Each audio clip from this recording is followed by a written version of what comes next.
Alam po ng dakilang Panginoong Jesucristo, isang mapagpalang umaga po sa bawat isa sa atin.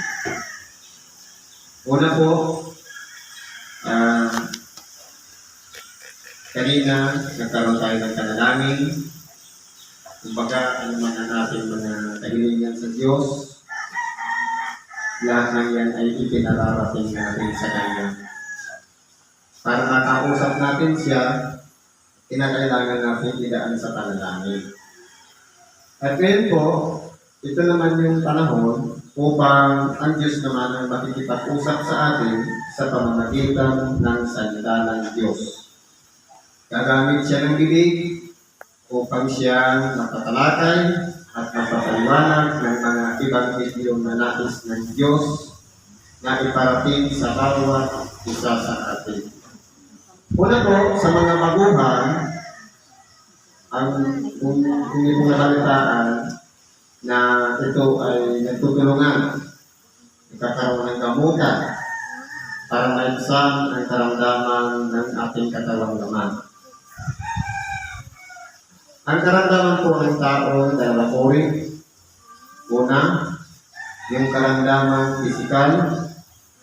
Ikalawa, karamdaman spiritual. Ang karamdaman pisikal, ito po yung mga sakit ng ating mga kalamnan, sakit na nadarama o mga nadarama ng ating katawang laman. Nariyan na yung mga iba-ibang sakit, ulcer, diabetes, acidic, ubo, sipon, at kung ano-ano pang mga karamdaman. Ang ikalawa pong karamdaman, yan naman po ang kakulangan natin sa spiritual na bagay, sa makatuwid ang pagkikiisa sa Diyos, na kahit araw ng pagsamba, nakakaligtaan natin. Sabi sa salita ng Diyos, hindi lamang sa tinapay na bumuhay ang tao, kundi sa bawat salita na lumalabas sa bibig ng Diyos. Ibig kong sabihin, kapag ang tao kumakain ng pagkain material at ito'y nalilipasan o hindi nagagawa ang oras ng pagkain, nagkakaroon po ng kahinaan at karamdaman. Ganon din naman, sa oras ng pakikinig ng Ebanghelyo, pinapakain naman natin ang ating mga kaluluwa at espiritu ng tinapay ng buhay sa makatuwid ang salita ng Diyos. Ito naman po ang nagpapalakas ng ating espiritu, ng ating kaluluwa upang labanan ang mga hamon ng buhay. Pagkaminsan, dahil po sa kakulangan natin ng pakikinig ng Ebanghelyo, minsan po ang ating pag-iisip may hangganan, may limitasyon. Pero kapag nandiyan po ang salita ng Diyos na nananahan sa ating mga puso, nagkakaroon po ng pagpapalansi ang lahat ng bagay. Kung kaya po tayo ay nagtatagumpay dito sa ibabaw ng salita, sa kabila ng mga pagsubok na dumarating sa ating mga buhay. Ngayon po, bigyan natin ang buhay ang ayon sa Ebanghelyo ni Apostol Mateo sa Kapitulo 18, versikulo 21 hanggang sa 35. Nang magkagayoy, lumapit si Pedro at sinabi sa kanya, Panginoon, makailang magkakasala ang aking kapatid laban sa akin na siya'y aking patatawanan. Hanggang sa makapito, sinabi sa kanya ni Jesus, hindi ko sinasabi sa inyo hanggang sa makapito, kundi hanggang sa makapitong pito. Kaya kung titignan natin, dalawa po ang nag-uusap dito. Si Simon Pedro, nagtatanong sa kanyang sarili, dahil siya'y nasa katawang laman, na kung magkakasala ang ating kapatid, makailang ulit ba nating patatawarin? Hanggang sa makapito lang ba? Halimbawa, ipalalagay natin sa ating sarili. Ang isang tao nagkasala sa atin ng 7 ulit sa loob ng isang araw. Hanggang sa 7 beses lang pa natin patatawarin? Ano ang sagot ng ating dakilang Panginoon? Hindi lang sa makapito o 7 ulit nating patatawarin, kundi sa makapito-pito. Sa English, 70 times 7 equals 490. Ibig sabihin, kinakailangan ang ating puso handang tumanggap ng anumang paghingi ng tawad ng ating kapwa. Hindi 70 plus 7, kundi 70 times 7. Kaya po, kung titingnan natin, nagbigay po ang ating dakilang Panginoon ng isang talinhaga. Kaya ang kaharian ng langit ay tulad ng isang hari na nag-ibig na makipag-usap sa kanyang alipin. At nang siya ay magpasimulang makipag-usay, ay iniharap sa kanya ang isa sa kanya ay may utang na 10,000 talento. Datapwat, palibasay, wala siyang sukat ibayad, ipinag-utos ng kanyang Panginoon na siya ay ipagbili. At ang kanyang asawa, mga anak, at ang lahat niyang tinatangkilik at nang makabayan. Dahil dito, ang alipin ay nagpatira pa at sumamba sa kanya na nagsasabi, Panginoon, pagtiisan mo ako at nagbabayaran ko sa iyo ang lahat. At sa harap ng Panginoon sa alipin niyaon ay pinawalan siya at ipinatawag sa kanya ang utang. Tatapag, lumabas ang alipin niyaon at nasumpungan ng isa sa mga kapwa niya alipin na sa kanya ay may utang na 100 denaryo. At kanyang hinawakan siya at sinaka niya na sinasabi, bayaran mo ang utang mo. Kaya nagpatira pa ang kanyang kapwalipin at namanhig sa kanya na nagsasabi, pagtiisan mo ako at ikaw ay pagbabayaran ko. At siya'y ayaw at yumaon at siya'y ipinabilanggo hanggang sa magbayad siya ng utang.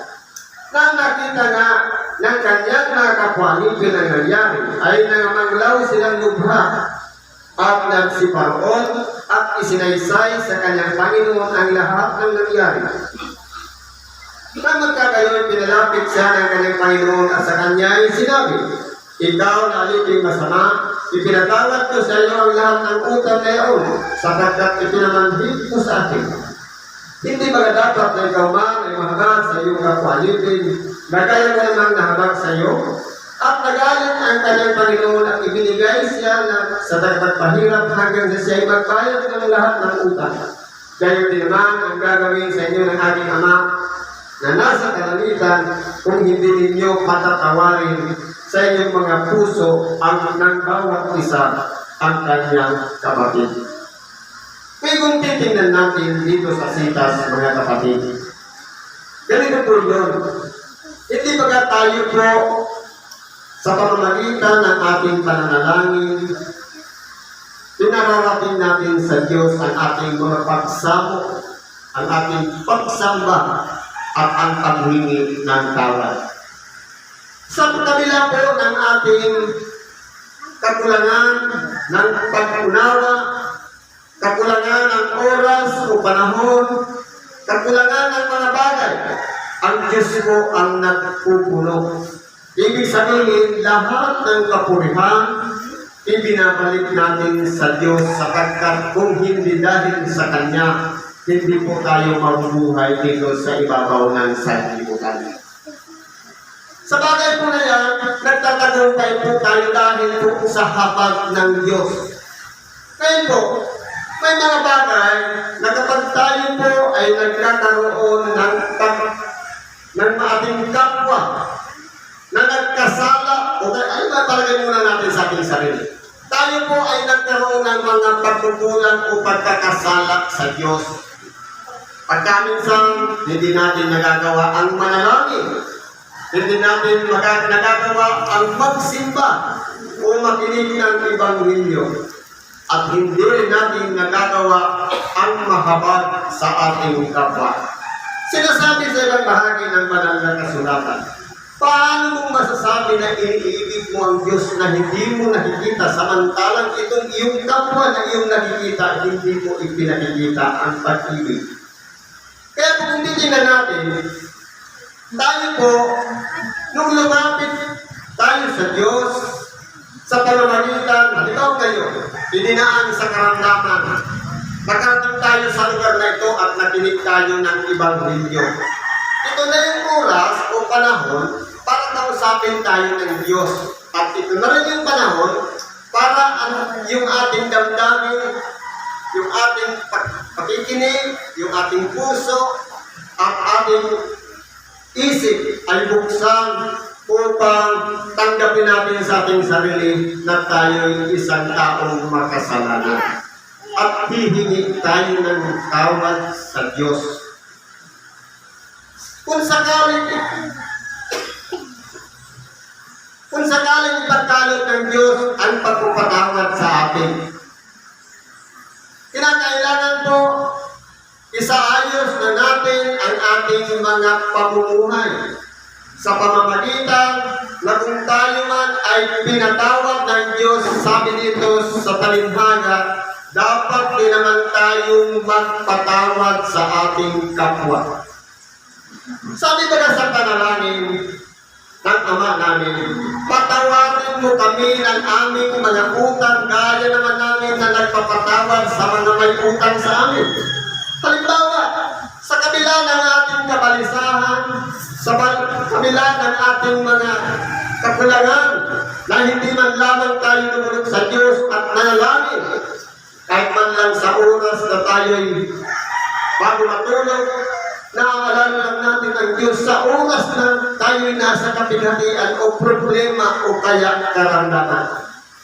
Hindi ba ang Diyos handang magpatawad sa bawat isa sa atin? Ibig sabihin, kung tayo po ay pinatawad ng Diyos, dapat po ang ating kapwa na nagkasala din sa atin, dapat po patawarin din po natin ang ating kapwa. Paano po ba ipaliliwanag ang pagpapatawad? Yan lang ba ay sinasabi sa salita?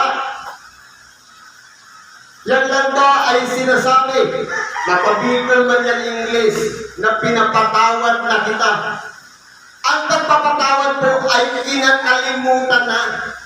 Kung ang Diyos nga sa kabila ng ating pagiging isang taong makasalanan, nung siya'y nahabag sa atin at nagpatawad sa atin, wala siyang kondisyon, kundi ipinatatawad niya ang lahat ng ating mga kasalanan. Dapat din po, tayo, kung kinalimutan na ng Diyos ang datihan nating pagkatao, ang lahat ng mga nagawa nating mga pagkakasala, dapat din naman tayo sa oras na magkasala ang ating kapatid, kahit matagal man yan, kahit bago man yan, kinakailangan mo kalimutan na rin natin ang pagkakasala ng ating kapwa. Kaya po kung halimbawa, nauungkat at naaalala natin, pagka minsan bumabalik at nananariwa sa ating pag-iisip, na meron pa rin katigas o kabigatan sa ating mga puso, ibig sabihin, hindi pa po natin napatawad.